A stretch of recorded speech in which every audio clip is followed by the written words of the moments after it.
ഇയാളെ ഏത് നേരത്തെ ദൈവം സൃഷ്ടിച്ചോന്തോ.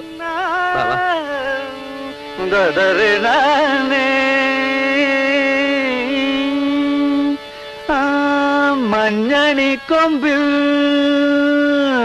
കിങ്ങിണിക്കൊമ്പിൽ തുണയവിടെ ഇണയവിടെ തുണയവിടെ സിന്ദൂര കുറു. എന്റെ പൊന്നു കുഞ്ഞുങ്ങളെ, മണി 2 ആയില്ലേ? എനിക്ക് എന്തെങ്കിലും കഴിക്കണ്ടേ? 5 രൂപ കൊടുക്കും. വയറ് നിറച്ചു പോയി കഴിച്ചോ. മനുഷ്യനെ ഒരുമാതിരി കളിപ്പിക്കുന്നതിനൊക്കെ ഒരു പരിധിയൊക്കെ ഉണ്ട്. ഒന്നുകിൽ നിങ്ങൾ എനിക്ക് എന്റെ കാശിത, അല്ലെങ്കിൽ നിങ്ങൾ എല്ലാം കൂടെ ചേർന്ന് എന്റെ തല്ലിക്കൊല്ല്. പണം പിരിഞ്ഞിട്ട് മാഷ പറഞ്ഞിടുവാന്നുള്ള ഞങ്ങളുടെ ഉത്തരവാദിത്തമല്ലേ? മാഷ അങ്ങനെ പറഞ്ഞു. അതെന്താ അങ്ങനെ പറഞ്ഞേ? ഗാനമേള കഴിഞ്ഞിട്ട് ഇന്നേക്ക് 15 ദിവസമായി. പിരിഞ്ഞിട്ട് കാശ് നിങ്ങളെല്ലാം കൂടെ ചേർന്ന് വെള്ളം അടിച്ച് നശിപ്പിച്ചല്ലേ?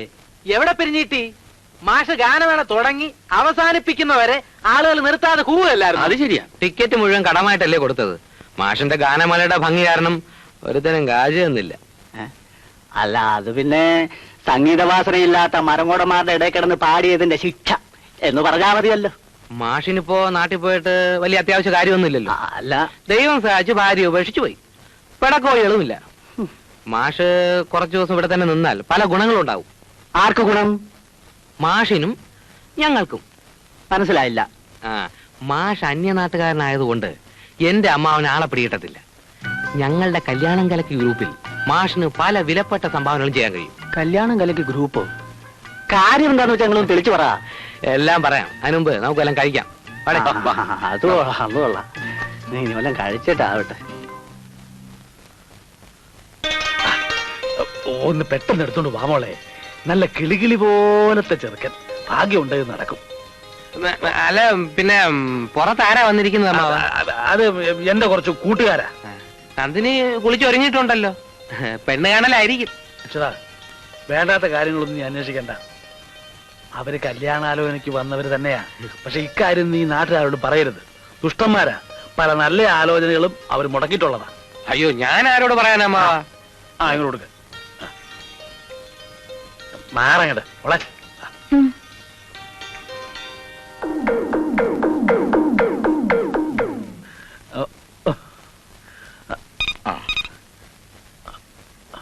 പേടിക്കണ്ട. ഈ വാച്ചിന്റെ അലാറം അടിച്ച മണി 11:30. ഓരോ അരമണിക്കൂർ വിട്ടും മണി അടിച്ചോണ്ടേയിരിക്കും. മനുഷ്യന്റെ ഓരോ കണ്ടുപിടുത്തങ്ങളെ. ചുമ്മാതല്ല, ഈ വാച്ചിന്റെ വില 8000 ഉറുപ്പികയാണ്. അങ്ങോട്ട് അവിടെ അവിടെ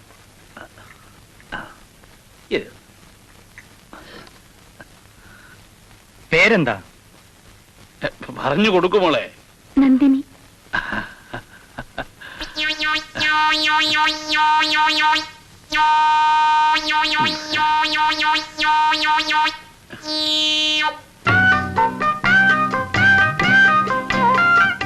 സമയം ഒരുപാടായല്ലോ. ഇവന്മാര് കല്യാണം ഉറപ്പിച്ചിട്ട് ഇറങ്ങുന്നാ തോന്നുന്നത്. ദാ വരുന്നുണ്ട്. പറഞ്ഞല്ല ഓർമ്മയുണ്ടല്ലോ. മണ്ണത്തരൊന്നും വിളിച്ച് പറഞ്ഞേക്കരുത്. അല്ല, ഞാനേറ്റ് അവന്റെ ഒരു പ്രേമം ശരിയാക്കൂടാ. നടക്കടാ അങ്ങോട്ട്, നടക്കടാ അങ്ങോട്ട്. നിന്റെ പ്രേമം നീ നിർത്തടാ. ആ തങ്കപ്പനാരുണ്ട് അതിനകത്ത്? ഇല്ല, വീട്ടിലുണ്ട്. എന്താ? അത് ഞാൻ അയാളോട് പറഞ്ഞോളാം. നടക്കടാ അങ്ങോട്ട്, നടക്കടാ. ചൊല്ലും വിളിയില്ലാതെ വളരുന്ന പെമ്പിള്ളാര് കണ്ണു കാണിച്ചെന്നും പറഞ്ഞ് നീ ഇവിടെ പ്രേമലേഖനം എഴുതും അല്ലേടാ? തങ്കപ്പനാരുടെ മോളല്ല, ഇനി ദിവാന്തേൽക്കാരുടെ മോളായാലും ശരി. നാറിത്തരം കാണിച്ചാ ഞാൻ ചോദിക്കും. നടക്കടാ അങ്ങോട്ട്. ഇങ്ങോട്ടല്ല, അങ്ങോട്ട് നടക്കടാ. അങ്ങനെ ഇന്ന് ഞാൻ ശരിയാക്കും. ഒരു പ്രേമം. ഇന്ന് വന്നേ. എന്താ പ്രശ്നം? എനിക്കൊന്ന് പറഞ്ഞൂടാ. ഇവിടുത്തെ പെങ്കൊച്ചില്ലേ നന്ദിനി, ശേരുള്ള ചേട്ടന്റെ മോന് പ്രേമലേഖനം കൊടുത്തെന്നോ അവർ ഒളിച്ചോടാൻ പ്ലാനിട്ടെന്നോ വേറെന്തൊക്കെയോ പ്രശ്നങ്ങളുണ്ടെന്നോ. ശേഖരമുള്ള ചേട്ടൻ ആ ഒരു ചൂടനാണേ. ഞാൻ പോട്ടെ, സമയമില്ല.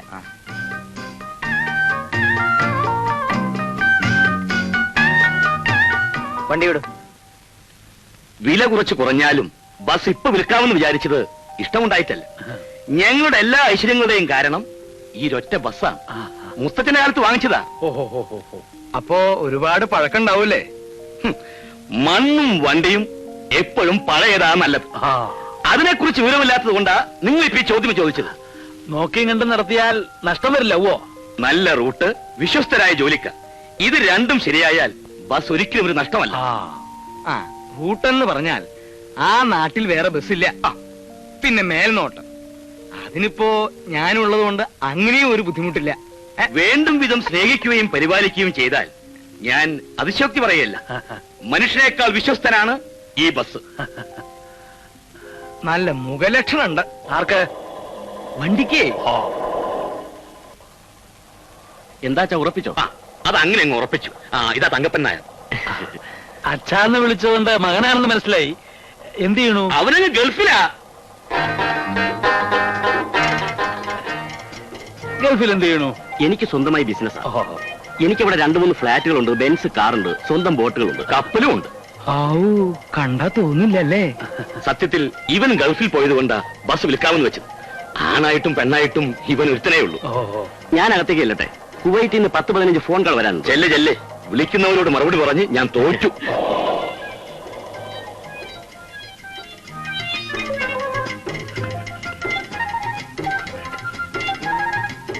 മകൻ കല്യാണം കഴിച്ചതാണോ? ഏയ് അല്ല, ആലോചനകൾ പലതും വരുന്നുണ്ട്. പക്ഷേ ഒന്നും അങ്ങ് മനസ്സിൽ പിടിക്കുന്നില്ല. അപ്പോ ഞങ്ങൾ പോയിട്ട് ഇനിയും വരാം. ആയിക്കോട്ടെ. ഏതായാലും ബസ്സുമായിട്ടുള്ള ബന്ധം ഉറച്ചു. ഇനിയും പുതിയ പുതിയ ബന്ധങ്ങൾ പലതും ഉറപ്പിച്ചാൽ കൊള്ളാമെന്നുണ്ട്. വിശദമായിട്ട് പിന്നീട് പറയാം. അപ്പോ ഞങ്ങളങ്ങോട്ട് വരട്ടെ.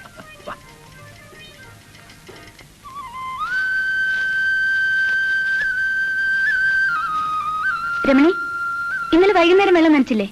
നനച്ചോ? എവിടെ നനച്ചു? ദേ, ഞാൻ അച്ഛനോട് പറഞ്ഞു കൊടുക്കും കേട്ടോ. ഇതൊക്കെ വാടിയിട്ടുണ്ടല്ലോ. നന്ദിനി, മുതലാളി അമ്മ മേൽനോട്ടത്തിന് ഇറങ്ങിയതാവും.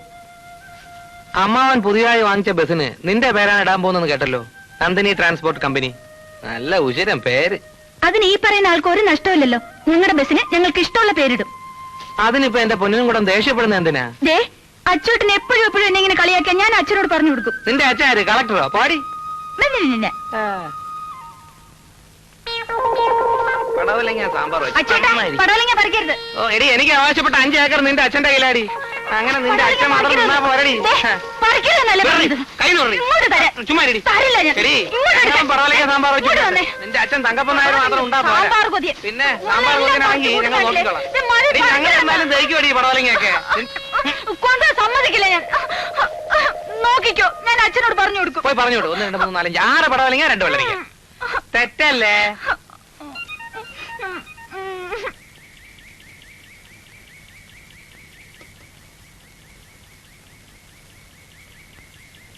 ഇനിയും ഒരുപാട് പോണോ? ഇതാ ഈ വഴി പോണം.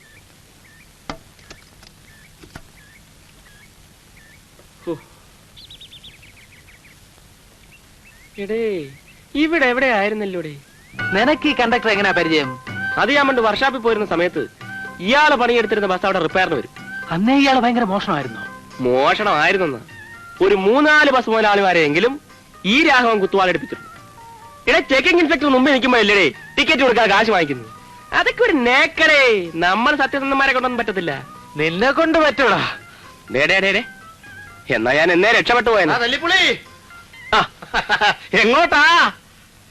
ഇങ്ങോട്ട് വാടേ. രാഘവേട്ടനെ കാണാൻ തന്നെ. എന്താ വിശേഷം? ഒരു കോളുണ്ട്. എന്ത് കോള്? എല്ലാം പറയാം വാ. ഇതിനൊന്ന് കെട്ടിക്കോട്ടെ ഈ സാധനത്തിന്. പിന്നെ അല്ല, ഇപ്പൊ ഏതെങ്കിലും ബസ്സിലെ കണ്ടക്ടറാണോ? മതിയുടെ, ഇനിയൊന്ന് വിശ്രമിക്കണം. ആവശ്യത്തിലേറെ സമ്പാദിച്ചു കാണും. കുഴപ്പമൊന്നുമില്ല. ഒരു 10-15 പശുക്കളുണ്ട്, 2 ഏക്കർ നെൽപ്പാടം വിലക്ക് മേടിച്ച്. പക്ഷെ 2 ലക്ഷത്തിന്റെ വീട് പ്ലാൻ ചെയ്ത് പണി നടന്നുകൊണ്ടിരിക്കുമ്പോഴാ MP ട്രാൻസ്പോർട്ടുകാർ എന്നെ പിരിച്ചുവിട്ടത്. വീട് പാതി നിൽക്കുക. ഇതേതായി പുതിയ കുരിശ്? ചിരിക്കല്ലേ. ഇത് നമ്മുടെ സ്വന്തമാണ് തന്നെ. ഹലോ. അയ്യോ, അല്ല, കൊള്ളാം. എന്തിനാ പിരിച്ചു വിട്ടത്? സംശയത്തിന്റെ ബലത്തിലായിരിക്കും. അല്ലാതെന്താ? സംശയം?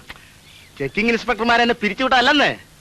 ഞാൻ റൂട്ടിൽ പോകുമ്പോ മാത്രം എന്താ കളക്ഷൻ കുറയുന്നേന്നൊരു സംശയം. ചെക്കിംഗ് ഇൻസ്പെക്ടർമാർ 18 1 19 നോക്കി എന്നെ കൈയോടെ പിടിക്കാൻ. സാധിച്ചില്ല.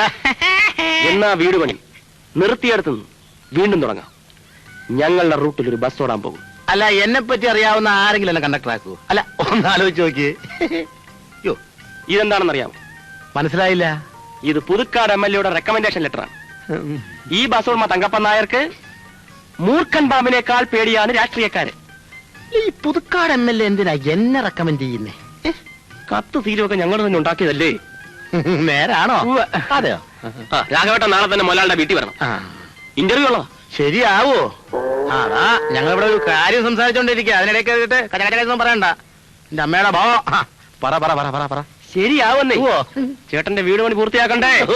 എന്നാ പിന്നെ വേണ്ടേ? തനിക്ക് ഈ മുതലാളിയോട് വലിയ വെറുപ്പല്ലേ? അതെന്താ? അല്ലെങ്കിൽ പിന്നെ എന്തിനാ എന്നെ കണ്ടക്ടർ ആക്കുന്നത്? പിന്നെ ഞാൻ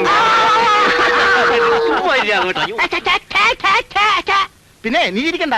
നീ ഇരിക്കാതാകുമ്പോ ഞാൻ പറയാൻ കേട്ടോ, ഞങ്ങള് ഫ്രണ്ട്സാ. നീ ഇപ്പൊ പരിചയപ്പെട്ടതല്ലേ ഉള്ളൂ. അല്ല പോയി ഞാൻ പോട്ടെ. അല്ലാതെ പിന്നെ വലിയ വലിയ ആൾക്കാർ ചിരിക്കുന്നിടത്ത് ഒപ്പം ചിരിക്കാൻ വന്നിരിക്കുന്നത്. ദയവ് ചെയ്ത് ആരും ബഹളം വെക്കരുത്.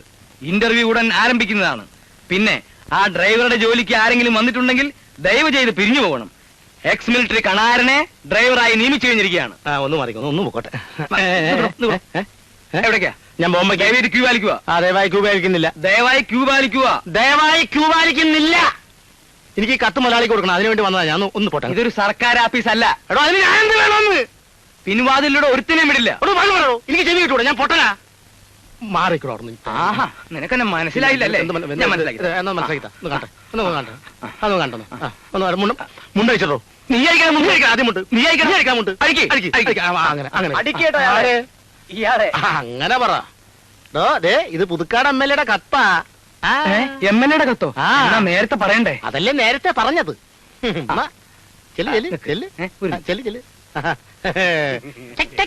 നീ ചിരിക്കണ്ട.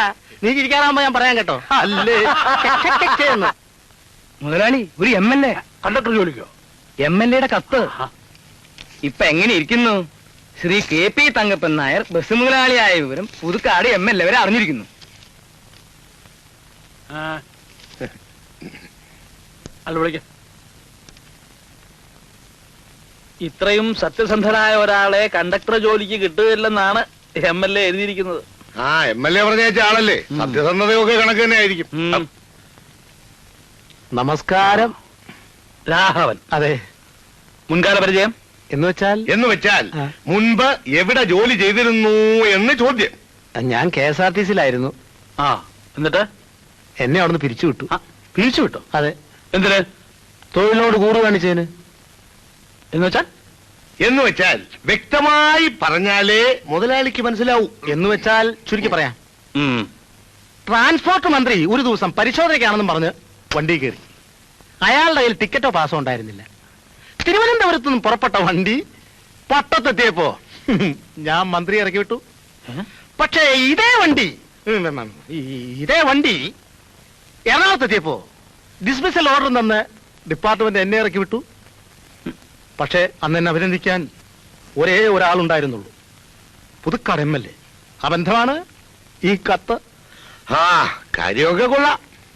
എന്ന് വെച്ചാൽ ഇതൊരു സ്വകാര്യ സ്ഥാപനമാണ്. നമുക്ക് വേണ്ടപ്പെട്ട ചില കക്ഷികൾ വണ്ടിയിൽ കയറിയാൽ അല്പം സ്വല്പം വിട്ടുവീഴ്ചയൊക്കെ ചെയ്യേണ്ടി വരും. അതിന് എന്നെ കിട്ടില്ല സാർ. എനിക്ക് ജോലി തരണ്ട. പക്ഷെ ഈ ഇരിക്കുന്ന സാക്ഷാൽ മുതലാളി തന്നെ ആയാലും ശരി, ടിക്കറ്റ് ഇല്ലാതെ വണ്ടി കയറിയാൽ ഞാൻ ഇറക്കി വിടും. എനിക്ക് ജോലി വേണ്ട. തൊഴിലാണ് എന്റെ ചോറാണ് എന്റെ തൊഴിൽ. ഇത് രണ്ടുമാണ് എന്നെ വഴിയാധാരം.